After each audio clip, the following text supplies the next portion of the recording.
Heureux anniversaire, Madame Hawkins. Vous paraissez plus jeune chaque année. Ah, pas tant de compliments, Joe Larrow. Mais la musique et les bons amis me réjouissent toujours. Où est Jim? Dans la cuisine, je crois. Écoutez-moi ça. Il va y avoir du tonnerre et des éclairs. Alors dépêche-toi d'aller te cacher dans une armoire. Ouh, c'est toi qui as fait ce beau gâteau? Non, c'est pas moi. Je te prie de pas les raconter que c'est moi. Jim Hawkins a fait un gâteau. Jim Hawkins a fait un gâteau. Non, c'est pas moi. C'est les filles qui font les gâteaux. Maman a fait ce gâteau elle-même. Elle a tout de même bien droit à un gâteau le jour de sa fête. Oh, Jim a laissé tomber le gâteau. Jim a laissé tomber le gâteau. Jim a laissé tomber le gâteau. Essaie de me suivre comme un petit chien. Que Dieu me pardonne. Mais, Jim, ce n'est pas toi qui aurais fait ce gâteau? Ah, voilà le gâteau que tu as fait, maman. J'espère qu'il est bon. Le meilleur de ma vie. Je lève mon verre à Jim Hawkins, propriétaire de l'amiral Benbow.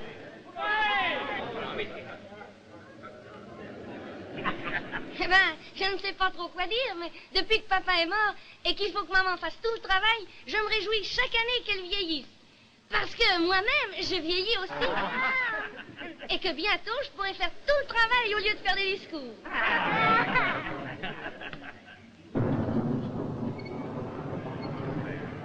Que tout le monde aille dans la grande salle et nous découvrons le gâteau.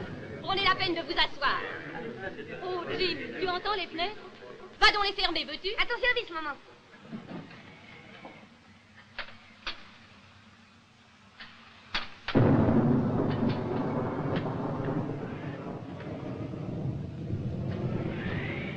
Quoi encore? J'ai peur. Tu n'as pas peur?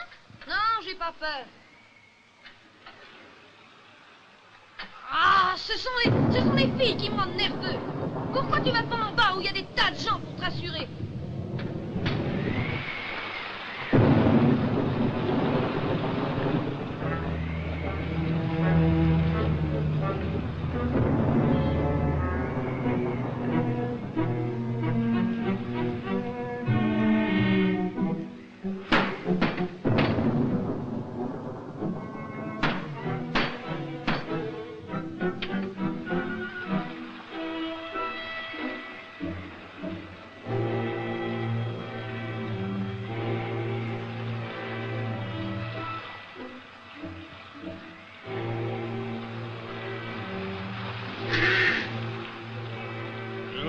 Cambus qui donne sur la mer. Par ici, monsieur.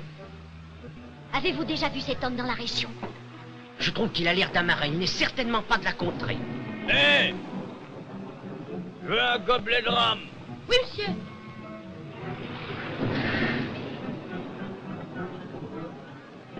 Prends garde, Gourdeau. Attention à mon coffre. Tiens. Et maintenant, tu n'as jamais fait ce voyage, tu m'entends? Tu ne m'as jamais vu et tu ne sais rien sur mon compte. Va-t'en.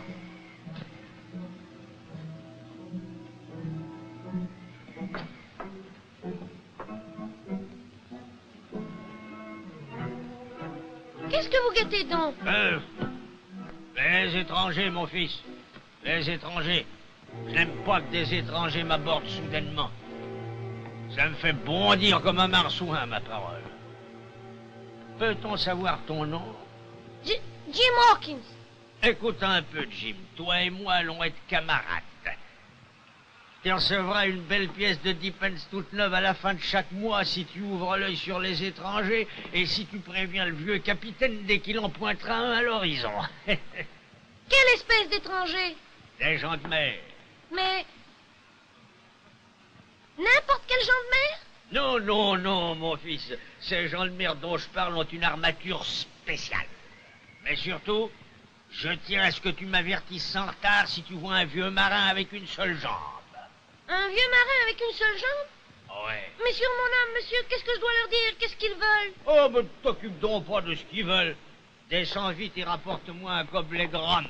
Une double portion, Jim, parce que je suis au calme plat. Au calme plat sur un océan de soucis. Et il faut que je remette du vent dans mes voiles. Oui, monsieur. Qui est-il, Jim? Qu'est-ce qu'il a dit? Je ne sais pas. Quelque chose à propos des gens de mer, sans oreilles, sans jambes et sans... Ah, tu peux jeter l'ancre, mousse. On va vider les barriques sur le champ. Du rhum pour tout le monde, que j'ai. Voici un nouveau port tout plein de jolies filles et de jeunes et forts gaillards. Sonne le branle-bas des réjouissances. Remplir son estomac de grog, voilà la seule chose capable de faire dégeler les deux pôles, que je dis. Hé, restez assis. Du rhum. Je ne suis pas porté sur l'alcool, monsieur, et puis nous devons partir maintenant. Il se fait tard. Partir, que tu dis? Tu vas rester. Vous allez tous rester. Asseyez-vous sur vos boussoles. Jim, mon gars, le rhum. Je ne suis pas comme les autres gens de mer, moi. Gentil. Voilà comme je suis. Et une vraie colombe, camarade. Pas comme des marins que j'ai connus quand ils ont pris à l'abordage un brick espagnol tout rempli de seigneurs de Castille avec leurs belles épouses. Qu'est-ce qu'ils leur ont fait? Gentils comme moi, vous croyez? Non. Ils ont coupé les seigneurs en tranches comme du pain et les ont jetés en pâture au requin. Et qu'est-ce qu'ils ont fait aux belles dames? Après leur avoir fait subir les derniers outrages, comme on dit, excuse-moi, moussaillon, ils ont ouvert les veines de leurs bras d'un blanc de perles et ont employé ce sang si bleu à réchauffer leur robe. Et qu'est-ce que vous croyez qu'ils ont fait ensuite? Dieu me bénisse, monsieur. Ça ne vous suffit pas? Écoute, Jim, ils ont chanté cette chanson en chœur. 17 hommes sur un cercueil noir, yo, oh, oh, et une bouteille de rhum. Alors, chantez tous ensemble pour l'enfant. Allô! 17 hommes sur un cercueil noir. Yo, oh, oh, et une bouteille de rhum. Donne-moi, vieux diable, un dernier espoir. Yo, oh, oh, et une bouteille de rhum. Chantez bouteille de rhum! Bouteille de rhum, vieille sorcière! Bouteille de rhum! Bouteille de rhum! Reprenons tous en chœur, chantons! 17 hommes sur un cercueil noir. Yo, oh, oh, et une bouteille de rhum. Donne-moi, vieux diable, un dernier! Docteur Livesey? Madame Hawkins? C'est la fête de maman, monsieur, et on l'a célébrée avec quelques amis. Mais mes compliments, Madame Hawkins. Un peu d'eau de vie, Jim. Avec plaisir, monsieur. Allons, camarades, recommençons en chœur. 17 hommes. Je croyais que nous allions avoir de l'orage, mais il semble que... Hé! Silence là, dans l'entrepont! Vous adressiez-vous à moi, monsieur? Le vent souffle-t-il avec une telle violence que vous ne m'entendez pas? Qu'est-ce que j'ai dit? Je ne répondrai que ceci, monsieur, je ne vous connais pas. Mais en juger par votre aspect, si vous continuez à boire du rhum, le monde sera bientôt délivré d'un fort sale ruffian. Ah, là, je vais te couper en deux, espèce de... Si vous ne rengainez pas ce poutre-là à l'instant, je vous promets, sur mon honneur, de vous faire pendre.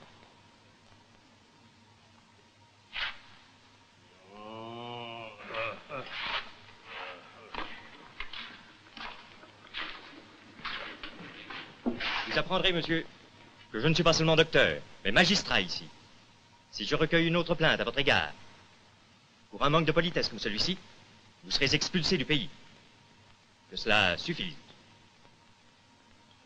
Je vous fais mes excuses, monsieur. Ce n'était qu'un excès de colère d'un pauvre vieux marin qui s'est versé un peu trop de rhum dans la cale. Je vous demande pardon.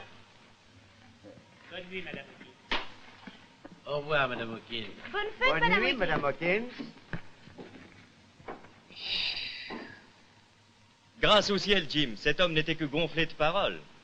Ben, Dieu me bénisse, monsieur. Mais il chante joliment bien.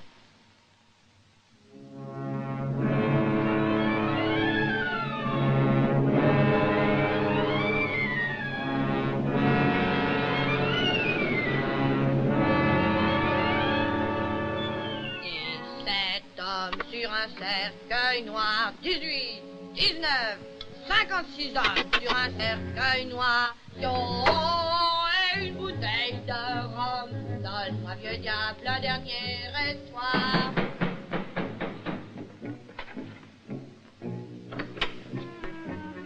Salut, piston.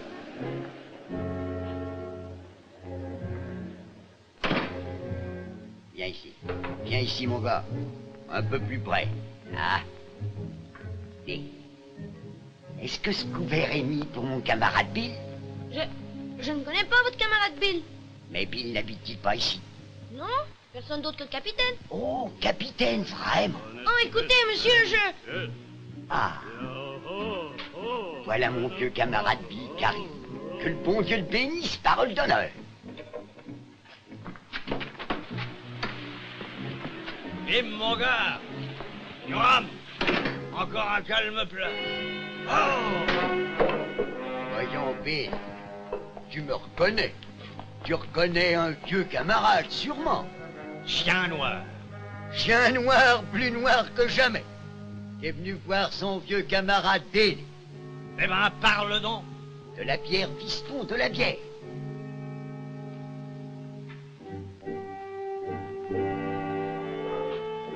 Eh bien. Écoute, Bill, je t'ai cherché partout. Non, mille sabords. Laisse-moi tranquille avec cette histoire. S'il faut être pendu, que nous le soyons tous. Toi, je vais te faire éclater le crâne. Putain! Ah, maudit entre la prochaine fois, je t'ouvrirai le milieu. Calme-le, Jim, je reviens tout de suite. Mais où vas-tu? J'ai Monsieur Dooley. Lui demander d'aller chez le docteur Livesey pour que lui et ses constables chassent cet homme de ma maison, sur l'heure. Du rhum, Jim. Du rhum. Vous êtes blessé? Il faut que je m'en aille d'ici, Jim. Il faut que je largue mes amarres. Capitaine, vous avez trop bu. Rappelez-vous ce que le docteur vous a dit. Ah, les docteurs sont tous des imbéciles. J'ai vécu le rhum, je te dis. Ça a été pour moi la viande et le pain, l'ami et l'épouse. Et j'ai besoin de rhum maintenant, Jim. Mais maman a mis tout le rhum sous clé et elle a dit que c'est vous... Ah, il faut que tu m'en donnes, Jim. Il faut que tu m'en donnes. Regarde, je vois comme tous mes doigts tremblent. Je ne puis l'empêcher, Jim. Il faut que j'ai un verre de rhum.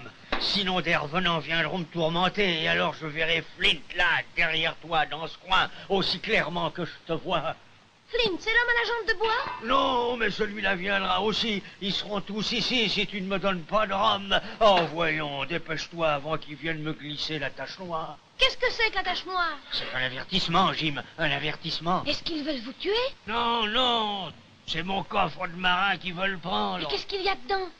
Des pièces d'argent, des perles aussi grosses que des œufs d'autruche, tout l'or auquel tu as jamais pu rêver, et tout cela pour un gobelet de rhum.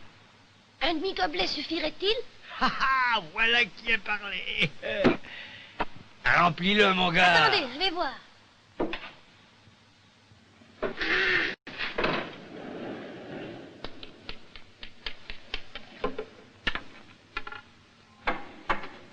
Se trouvera-t-il une âme charitable pour renseigner un pauvre aveugle qui a perdu le plus précieux des biens en défendant l'Angleterre?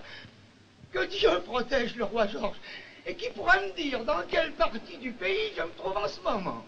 À l'auberge de l'amiral Bembo, Blackkill Cove, monsieur. Ah, j'entends une voix. Une voix aimable. Voulez-vous prendre ma main, mon bon jeune homme, et me diriger? Certainement, monsieur. Je vais... Et maintenant, mène-moi au capitaine. Oh non, monsieur, parole d'honneur, j'ose pas. Conduis-moi droit à lui ou je te casse le bras. Ce que j'en dis, c'est pour votre bien, monsieur. Il a un grand coutelas et un autre gentilhomme, c'est En déjà... avant, marche. Très bien, monsieur.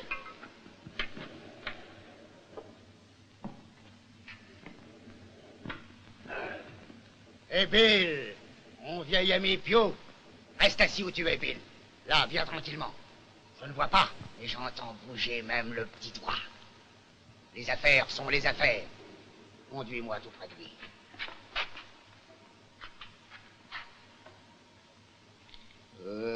Bill, mon petit gars, prends sa main et mets-la tout près de la mienne.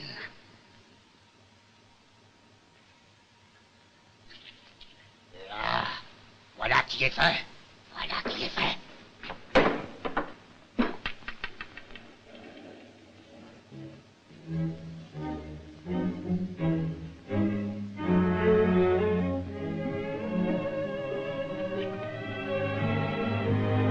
Non, pas encore. Pas un tout blanc. Écoutez, versez mon sang dans ce trésor. Il est à moi jusqu'au dernier penny. J'aimerais mieux être pendu au décours que... Ah!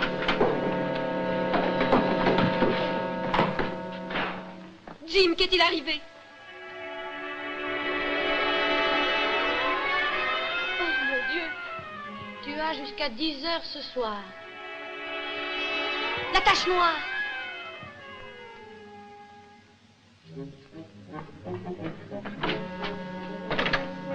Ils vont revenir sûrement. Qui va revenir? Mais les hommes qui voulaient tuer le capitaine, ils veulent s'emparer du trésor qui est caché dans son coffre. Sauvons-nous tout de suite. Non, le capitaine nous doit de l'argent. Allons d'abord chercher ce qu'il nous doit. Ils peuvent pas prendre ça. Jim, j'ai tellement peur. Mais je suis là pour te protéger, maman. Moi, j'ai pas peur.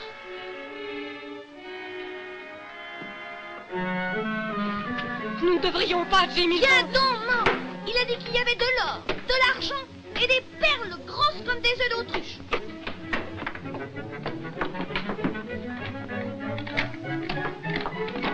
Nous leur montrerons que nous sommes honnêtes. Nous prendrons notre dû et pas un sou de plus. Mais il n'y a rien du tout là-dedans. Voici un peu d'argent.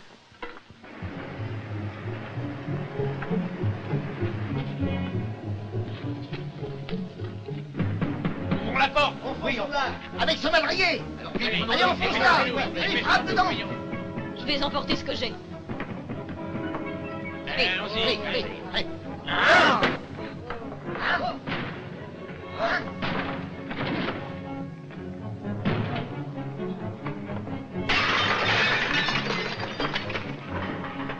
Bill est mort.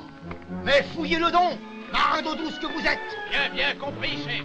Oh, Jim, je vais m'évanouir. Non, maman, voyons. Laissons là ce chien. On est déjà venu ici. Quelqu'un a bouleversé le coffre de fond en comble. Tu l'as trouvé? Il y a un peu d'argent. On fiche de l'argent. La carte de Flint. La carte de Flint, où est-elle? Elle a disparu. Ah, c'est ce môme pleurnichard. J'aurais dû lui arracher le bras. J'aurais dû lui arracher le bras. Faut partir d'ici. Quoi? Dressez vos chevaux. Attendez, Johnny, Wallace, n'abandonnerai pas le vieux Piou, camarade.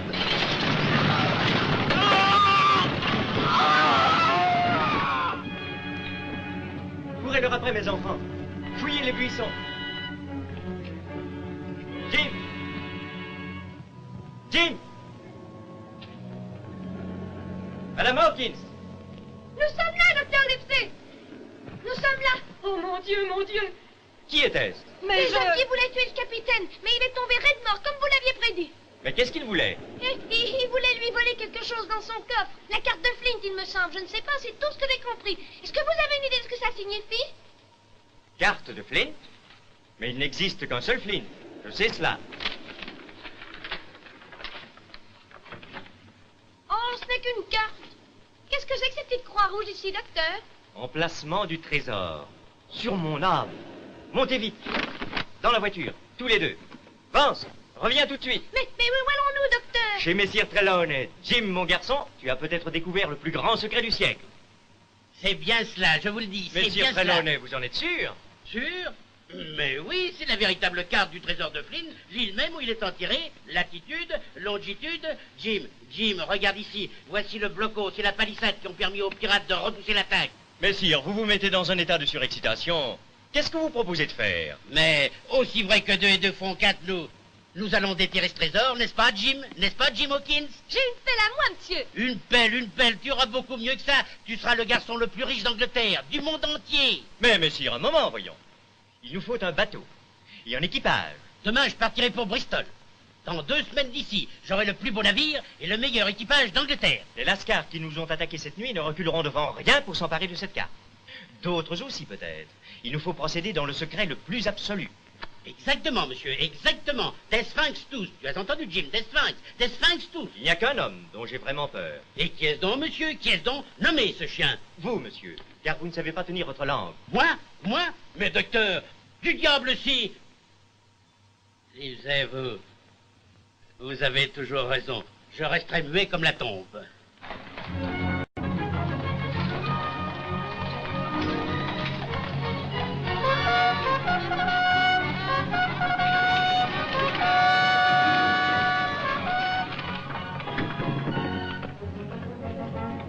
Hey, bonjour, Jim.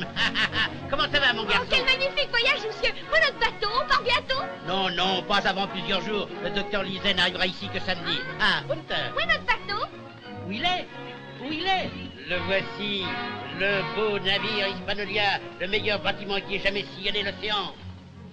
Dieu me bénisse, monsieur.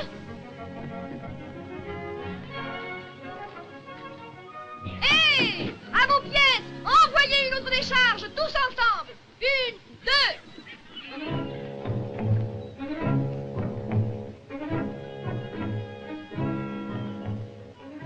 Mais fiston, est-ce que tu as envie de m'arracher mon autre jambe? Je crois qu'il n'est pas chargé. Mais il faudrait t'en assurer. On dirait que tu es le capitaine de ce bateau, est-ce que je vois, n'est-ce pas? Oh, ben je... Viens donc, Jim, je vais te montrer ta... Oh, il voulait savoir si j'étais le capitaine. Le capitaine Montbrave va nous arriver de Douvres. Puis-je vous rendre service? Non, merci bien, monsieur. Je ne suis qu'un vieux marin venu en clopinant pour respirer l'air salé et me reposer les yeux sur un magnifique navire comme celui que vous possédez là. Oui, je crois que je m'y connais pas mal en bateau. Cela vous ennuierait si je montais à bord, s'il vous plaît? Juste pour un instant. Oh, vous êtes le bienvenu, mon brave. Oh, messire. Par ici. Messire. Par ici, mon ami. Avez-vous besoin que je vous aide? Mais... Silver est mon nom. Langue jaune Silver, on m'appelle. À votre service, monsieur. Monsieur Silver, Trelawney, mon nom. Messire Trelawney. Et voici notre petit mousse, Jim Hawkins. Salut, moussaillon. Malin comme un singe, on dirait, hein? Assez malin pour voir que vous n'avez qu'une jambe, monsieur. Voyons, Jim. Oui, monsieur. Tu es plutôt vif, Jim. Autant que l'était le canonnier français qui a lancé un boulet et fait passer ma vieille jambe par-dessus bord. Vous avez servi dans la marine, mon brave? Oui, monsieur, sous l'amiral Hawke, devant Biscaye. Sous l'amiral Hawke? Oui, monsieur. Et y a-t-il beaucoup de marins avec une seule jambe? Mais le pays en est rempli. Mon petit, autant que des cigognes sur un toit. Je vous en prie, monsieur Silver, excusez mon impolitesse. Tiens, petit, tiens. Dénoue-moi ça.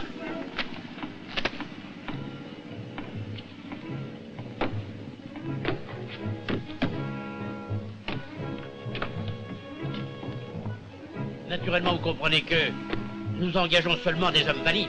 Oh, ma parole, monsieur. Je ne pensais pas, en clopinant jusqu'ici, que vous pourriez avoir un emploi pour mon unique jambe et pour moi. Oh non, non.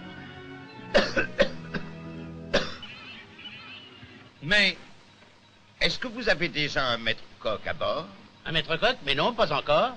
Eh bien, messire, je possède une petite taverne de marin dans la ville et je sais faire passer n'importe quel morceau de porc salé pour un salmi de faisan. Mais, ma parole, Silver, si vous voulez la place, je vous nomme sur le champ cuisinier du bord. Oh, oh, oh. Silver, ce port est rempli d'hommes sans honneur. Sur plus d'une douzaine de marins que j'avais engagés, 8 ne sont jamais revenus, disparus, entièrement. Oh non, c'est vraiment une honte. Je me demande ce qui a pu leur arriver. Une bande d'idiots. De combien d'hommes avez-vous donc besoin? Je voudrais pouvoir compter sur 20 solides gaillards contre les sauvages, ou les boucaniers. Oh, vous n'avez pas peur des pirates? Mais Silver, on ne sait jamais. Sans me vanter, monsieur, je connais tous les marins capables de s'embarquer dans le port de Bristol. Que diriez-vous si je vous en amenais toute une troupe ici? Amenez-les, Silver. Mais, que Dieu me pardonne, nous engagerons l'équipage de Spolette pour lui, et nous pourrons prendre la mer plus tôt. Hein, Jim? Oui, monsieur.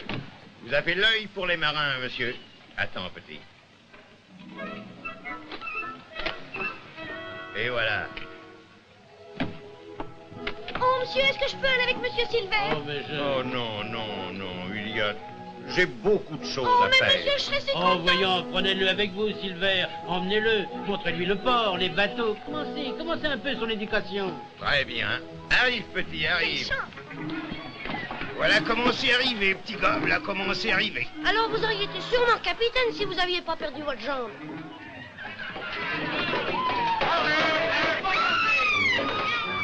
Oh, oui, je serai capitaine. Je serai capitaine, mon gars. Tiens, choisis donc un sifflet de contre-maître. Oh. Voilà pour vous. Je Merci. vais te montrer comment on fait.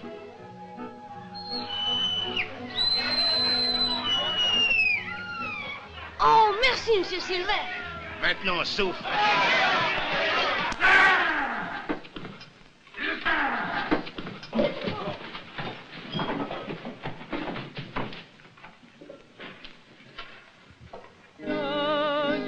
Les roses dans leur éclat, le temps. Voici ma petite auberge, Jim. Je l'ai ouverte pour les vieux marins qui ne sont plus appréciés. La même fleur. Camarades, saluez Jim Hawkins, mousse à bord de l'Hispanolia. Vous serez content de savoir que j'ai été nommé maître coq. Rien que des amis, Jim, tous heureux d'apprendre que le vieux John va se guérir en mer. Il n'aurait pas besoin d'autres matelots, par hasard, John. Des gens de confiance, George. Je viens de bavarder avec le propriétaire. Peut-être pourrais-je le convaincre des grandes qualités que mes amis possèdent.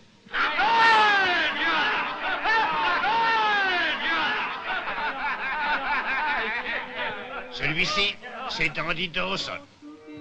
Un gentleman, ce Dandy. Il regarde la mer rien que pour son plaisir, qui dit « Il ne ferait pas de mal à une mouche ». Votre serviteur, fiston. Enchanté, monsieur Dawson. Et voici William O'Brien. Tu t'imagines, il étudiait pour être prêtre, ce William. Il a perdu son oreille en défendant une femme, une jeune fille de Santiago dont il était amoureux, comme on dit. Comment on dit, fiston? Que Dieu me pardonne. Petit gars, voici Israël Hens. Israël l'affreux, nous l'appelons. Mais plus honnête que lui, tu ne trouveras pas dans cette pièce, Jim. Enchanté, monsieur Hens. Soyez le bienvenu, Maître Hawkins. Où est Johnny? Oh, arrêtez-le! Arrêtez-le! Mais Jim, voyons. Mais qui est cet homme? C'est le chien noir! Qui, chien noir? Qu'est-ce qu'il a fait? Mais c'est boucanier, je vous dis! Boucanier? C'est tout de même pas un de ces pirates dont Messire Trelawney Si, parlait faut tout à l'arrêter, l'heure. faut l'arrêter! Allons, l'un d'entre vous a-t-il déjà aperçu cet homme? C'est moi? Non, John. Ce n'est un ami de personne ici, je suppose. Non. Très bien. Faites attention à ce que je dis. Si jamais je vous y prends à tirer une bordée avec un individu comme lui, je vous... Un maudit pirate dans mon auberge. Attends ici, Mousse. Je vais vite chercher mon sac de marin et mon oiseau et nous irons mettre Messire Trelawney au courant. Sacré pirate, va. Que voici de jolis souliers, Maître Hawkins. Oui, c'est ma mère qui me les a donnés avant que je parte. Et nos 2 pieds ont la même taille. On dirait 2 bateaux de même tonnage. Oui? J'aime beaucoup les jolies choses. Vous savez? Oui. Oh, un perroquet! Oui, Mousse. S'il y en a qui veulent voyager, qui mettent le cap sur l'Hispaniola. Il est ancré dans le bassin de la Louve. C'est un mâle ou une femelle? Oh, Jim, une femelle. Et d'ordinaire, une jeune fille avec de bien belles manières, que je dis... Sur mon honneur, elle parle joliment bien. Oh, je ne dirais pas joliment, Jim, mais puissamment. Quel est son nom? Capitaine Flint, que je l'appelle. Tiens, Mousse, prends-la un peu pour changer. C'est ça. Tu lui plais, Jim? Oui, mais elle va pas me mordre. Non, ça ne lui arrive jamais. Je croyais que toutes les perruches mordaient. Pas celle-ci. C'est une vraie colombe, mon petit. Tu sais, j'ai réfléchi à propos de Messire Trelawney. Oui, monsieur Sylvain. Appelle-moi Long John tout court. Oui, non, Écoute, George. je crois que nous ne devrions pas lui parler de chien noir. Qu'en penses-tu? Pourquoi pas? Oh, le chevalier est très irritable et il a beaucoup de choses en tête en ce moment. Oh oui. De toute façon, nous n'avons pas attrapé chien noir et nous ne pouvons plus rien y faire, pas vrai? Oh, je sais, mais... Écoute donc, une histoire à propos de l'amiral Hawke. Je me rappelle une bataille au large de Lisbonne. Un très jeune lieutenant lui a dit quelque chose sans tenir compte de mes avis et sais-tu ce qui est arrivé? Eh bien, l'amiral a eu une attaque et une écume rosée s'est mise à sortir de ses oreilles pendant 42 jours. Pendant tout ce temps? Oui, monsieur, comme 2 petites rigoles lors d'une barrique de bière. Aussi, rien que pour laisser en paix l'esprit du chevalier, nous garderons le silence, hein?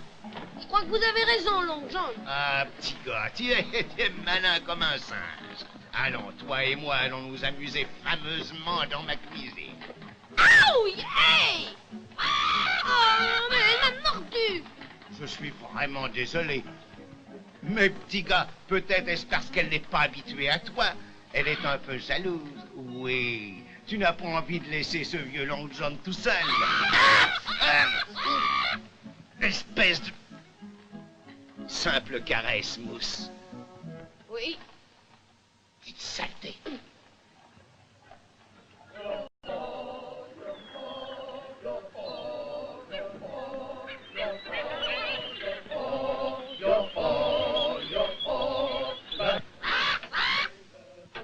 Est-ce que les marins sont toujours aussi joyeux quand ils quittent le port? Les bons marins, oui. Tu sais, si ce voyage était un arc-en-ciel et si un tonneau d'or se trouvait à l'autre bout, il ne pourrait pas être plus heureux. Je suis content que vous aimiez le docteur Livesey. Oui, il connaît bien son affaire, Jim. Oh, c'est pas un marin, bien sûr. Mais il peut vous ouvrir le ventre et vous le recoudre en entier. Le recoudre doit être rudement difficile. Oh, mais vous l'ouvrir encore bien plus. Et il faut de l'expérience, Jim. Je pourrais pas le faire. Non, ni moi non plus. Je m'évanouirais comme une personne de qualité, je crois. À dire vrai, je suis un petit sensitif. Pour le chevalier, avec mes compliments.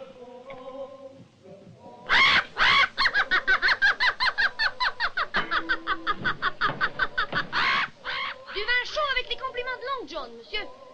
Vert n'oublie rien. Il pense comme moi que nous allons entreprendre un voyage que nous n'oublierons pas de sitôt. L'oncle John est un homme merveilleux, monsieur. Livesey, je vous sers? Oui, oui, oui. Ah, capitaine Smollett, j'espère que tout est à votre convenance et en bon ordre de marche. Il vaut mieux que je parle franchement, messieurs, au risque de vous offenser. Je n'aime pas ce voyage. Je vous le déclare tout net. Mais expliquez-vous, monsieur. J'ai été engagé avec des ordres sous pic acheté pour conduire ce navire où vous me l'ordonneriez. Mais j'ai acquis la certitude que n'importe quel marin du bord en sait plus long sur ce voyage que moi-même. Je ne trouve pas cela régulier. Et vous? Certainement non. Qu'est-ce que savent les hommes? Que nous sommes à la recherche d'un trésor. Mais mon cher... Oh, vous savez, j'ai entendu murmurer cela de tous les côtés. Ainsi que mon second, monsieur Harrow. Livesey, je n'en ai pas soufflé mot. Il faut que ce soit vous ou ce gamin. Oh, sur mon honneur, monsieur, jamais je... Il s'agit bien d'un trésor, je vois. Vous n'avez pas confiance en l'équipage? Oh, il peut y en avoir d'honnêtes. Ce sont tous des héros de la marine. Oui, quand il y a un trésor dans la cale, il y a le feu sur le gaillard d'avant. Aussi prendrai-je certaines précautions avant le départ. Et permettez-moi de vous demander de m'aider. Suivez-moi sur le gaillard d'arrière. Tu vas me raccourcir ces pointes, tu entends? Bien, capitaine. Capitaine, qu'est-ce que cela signifie, voyons? Moi, Dick et Allen, nous... On n'a jamais cassé mon couteau, capitaine. C'est mon habitude pour les longs voyages. Parfois, les mains s'énervent. Capitaine a raison, Jim. Les honnêtes gens ne s'opposent jamais à ce qu'on émousse leur couteau. Contremaître, prends le bâbordais. Fais porter toute la poudre de la cale d'avant dans celle de l'arrière. Bien, capitaine. Bâbordais, fais glisser le panneau de la cale d'avant. Capitaine, cela va m'obliger à déplacer mes provisions. Je les avais mises à l'arrière exprès pour que les légumes ne soient pas grattés par la nielle. Ce sont mes ordres, tais-toi. Va donc dans ta cuisine, il est temps de préparer le dîner. Bien, bien, capitaine. Vous, pourquoi restez-vous ici? Faites ce que l'on vous dit. Oui, Oui, capitaine. Eh bien, Pas de trace d'armes, capitaine. vous êtes toujours résolu à faire ce voyage, j'imagine. Plus que jamais, oui. Levez l'ancre, monsieur Harrow. Bien, bien, capitaine. Hé, Mousse, qu'est-ce que tu fais? Oh, le capitaine m'a ordonné de porter mes affaires à l'arrière. Avec ces messieurs, hein? C'est parfait. Oh, mais j'aimerais bien mieux être à l'avant avec vous. Eh bien, histoire de rire. Suppose que je demande au capitaine de changer de cabine avec moi, par exemple, après que nous serons partis. Et toi, Mousse, ne reste pas à ne rien faire. Je ne veux pas de favoritisme sur mon bateau. S'il n'y a qu'un honnête homme à bord, c'est le capitaine Smollett. Honnête, si vous voulez. Mais quelle intolérable prétention. Je considère sa conduite comme arrogante, indigne d'un marin, et à vrai dire, peu anglaise, monsieur.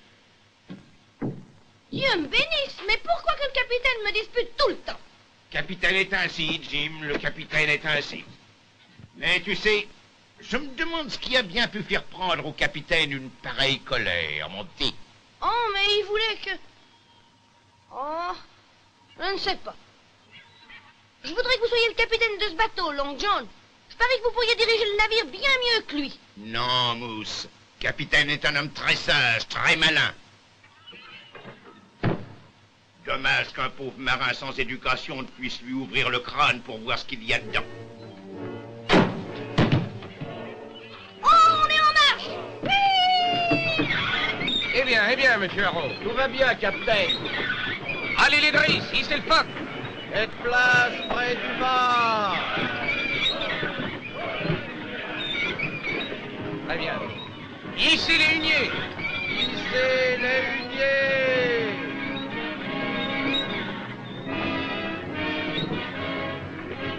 Hissez la vergue et le cacatois.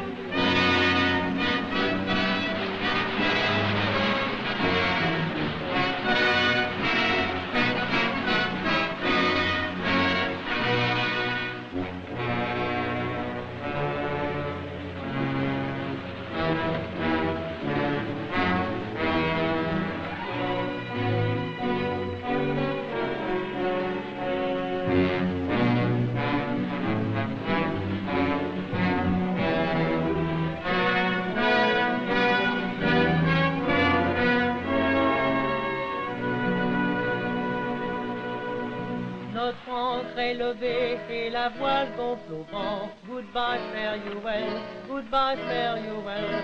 Et triste sur la grève, tu demeures le rêve des fils de l'océan. Oh, assez de roucoulade, chante-nous quelque chose de gai. Long John aime cette chanson. Et moi j'aime le rhum que je dis, j'en boirai un tonneau.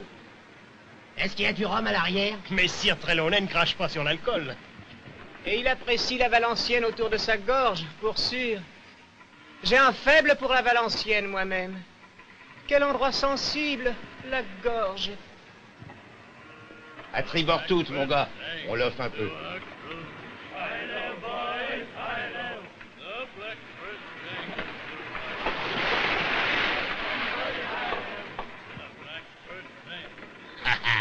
Tu l'as presque laissé échapper cette fois. Et je regardais le vieux Nicodémus.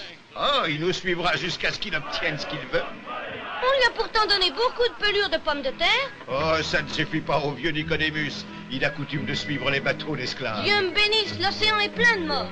Mais il a guéri vos branches, n'est-ce pas, Lord John? Mais quoi, Mousse? Oui, vous n'avez pas toussé depuis longtemps. Oh, oui. Oui. Elles vont beaucoup mieux, elles sont bien calfatées maintenant. Qu'est-ce que vous ferez après ce voyage? Oh, je retournerai tenir ma vieille taverne, je suppose. Eh bien, ça vous dirait-il de venir vivre avec moi? Avec toi, mon gars? Oui, j'aurai beaucoup plus d'argent après ce voyage. Enfin, je veux dire, il n'y a que maman et moi. Et nous avons une très jolie chambre avec vue sur la mer. Et une brise salée qui souffle des trois côtés. Vous seriez très bien chez nous. Oh, non, mon petit, non. Non, je ne pourrais pas, vraiment. Je ne pourrais pas. En tout cas, vous viendrez nous voir souvent. Nous serons toujours amis, n'est-ce pas? Cela, je le promets. Moi aussi, je le promets. Non, mon gars, ne crache jamais contre le vent. Cela reviendra sur toi. Crache toujours sous le vent. Cela file comme une mouette.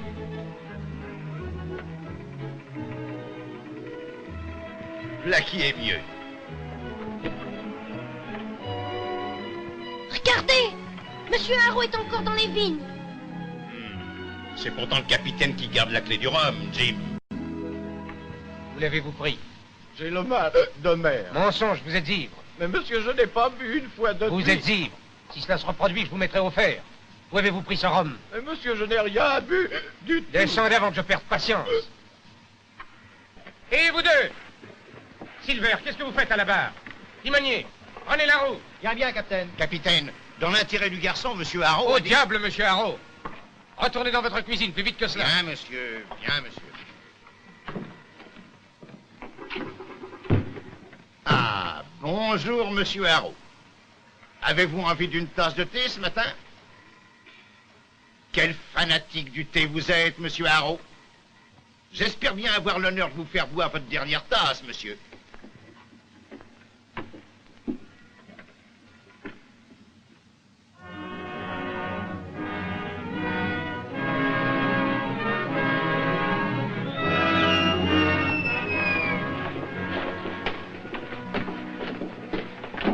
Eh bien, Il n'est pas à l'arrière, capitaine. Ni sur le gaillard d'avant. Pauvre monsieur Harrow. Il s'est arrêté dans ma cuisine hier soir encore, monsieur, pour respirer un peu d'air frais. il était ivre, dites-vous. Il avait encore cédé à son penchant, monsieur.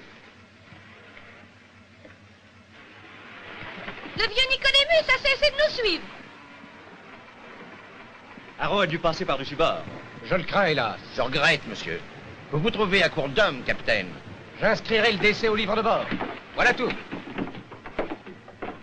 Qu'est-ce que je devrais faire? Je ne comprends pas. Mais Henri, écoute voir. Ne me touche pas, limace.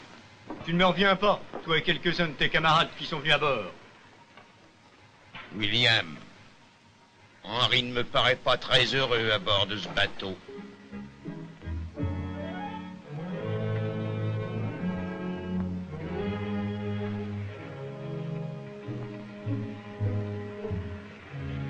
Tombera pas, Henri. Je resterai en dessous. Oh, regardez! Est-ce encore un requin? Non, non, c'est un marsouin. C'est l'ami du matelot. Tu vois, il y en a toute une compagnie. Est-ce qu'il mangerait quelqu'un? Oh non, non, mon gars. Avoir les marsouins en poupe est bon signe. Ils annoncent un heureux voyage, dit-on. Ils vous suivent au départ du port et vous escortent tout du long. Je crois que personne à bord ne sait quelle est notre direction, sauf les marsouins et le chevalier. Je le parierais.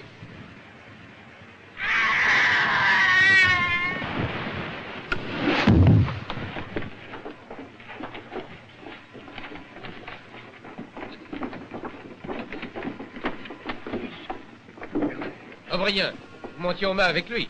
Qu'est-il arrivé? Je ne sais pas, monsieur. J'en suis encore tout remué. Henri était mon ami. Il a crié, puis il est tombé comme un plomb. Pauvre Henri. Au moins, il ne saura jamais ce qu'il a frappé. J'en remercie le ciel. Contremaître. Oui, monsieur. Préparez le corps pour l'immersion. Préparez le corps pour l'immersion. La terre, la terre! De quel côté? À bâbord! Voyons, voyons, voyons. Ce n'est pas très correct. Le nom d'un chien, venez voir. Gray.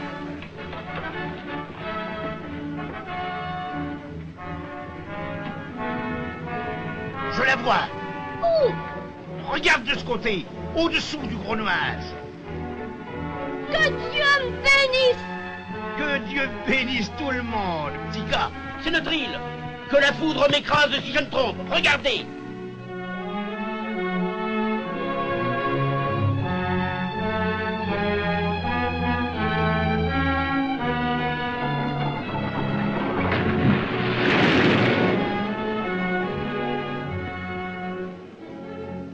La cachette paraît être au flanc d'une colline. Quoi? Cette pomme est pourrie. Jim, cours au tonneau de pommes et rapporte-en de fraîches, veux-tu? Avec plaisir, monsieur. Demain, Livesey, demain, nous débarquerons à l'eau. Et nous aurons les doublons avant le crépuscule.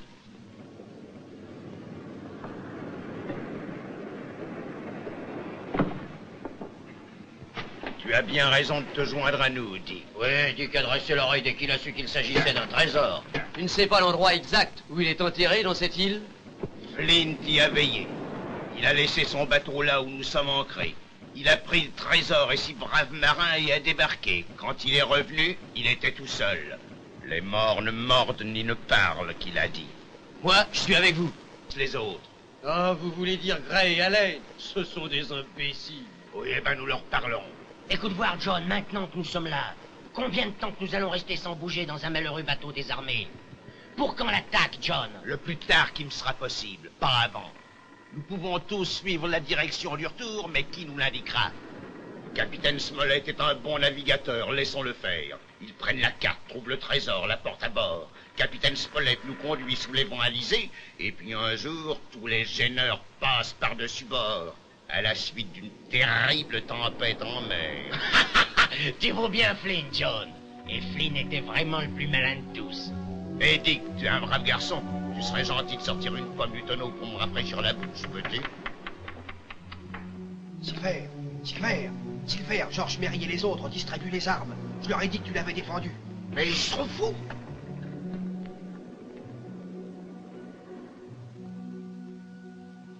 Aïe! Cette mélasse est plus douce que Silver ne l'annonçait. Ephraim, regarde donc si cette pièce de prune ne renferme pas de la poudre et des balles.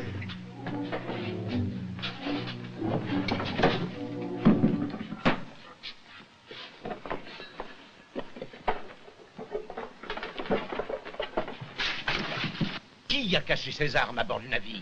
C'est moi. Et je vous dirai quand il faudra les sortir. Et voilà toute l'affreuse histoire, messieurs. Je voudrais bien avoir rêvé. Voilà votre équipage de joyeux garçons. Capitaine Smollett, je reconnais ma stupidité. J'attends vos ordres. Je ne comprends pas qu'ils aient dissimulé aussi étonnamment. Avec votre permission, capitaine, c'est grâce à Silver, un remarquable gredin. Je le trouverais encore plus remarquable pendu à la grand-vergue. Calme-toi, Jim. Doucement, mon gars. Sans toi, nous étions peut-être tous perdus. Garde ton courage. Mais j'ai pas peur. Voyons un peu, nous sommes 7, y compris le jeune Hawkins ici présent. Nous étions 9. Qu'allons-nous faire? Silver désire ne rien laisser soupçonner et attendre. Et moi, je vais courir cette chance. Nous enverrons l'équipage à terre tout seul. J'ai dans l'idée que ça leur plaira. Ils croient qu'ils vont dénicher tout de suite le trésor. S'ils descendent tous, nous lèverons l'ancre et nous prendrons la fuite. S'ils demeurent à bord, nous essaierons de défendre cette cabine. Et que Dieu nous vienne en aide. Roderick, chargez et distribuez les mousquets. Si quelques-uns seulement descendent, vous pouvez m'en croire, Silver les ramènera ici. Doux comme des agneaux. Venez chercher vos armes, messieurs. Jim, tu peux encore découvrir beaucoup de choses pour nous. Exactement, petit gars. Ils te font confiance. Voyons, toi et Silver, étiez de grands amis. Je sais, nous étions camarades et nous y chassé le chevreuil ensemble. Je lui avais même demandé de venir habiter chez moi. C'était vraiment mon meilleur ami. Il m'avait donné. J'avais jamais connu quelqu'un comme lui avant. Mais il ne me trompera plus. Ah, alors je le jure,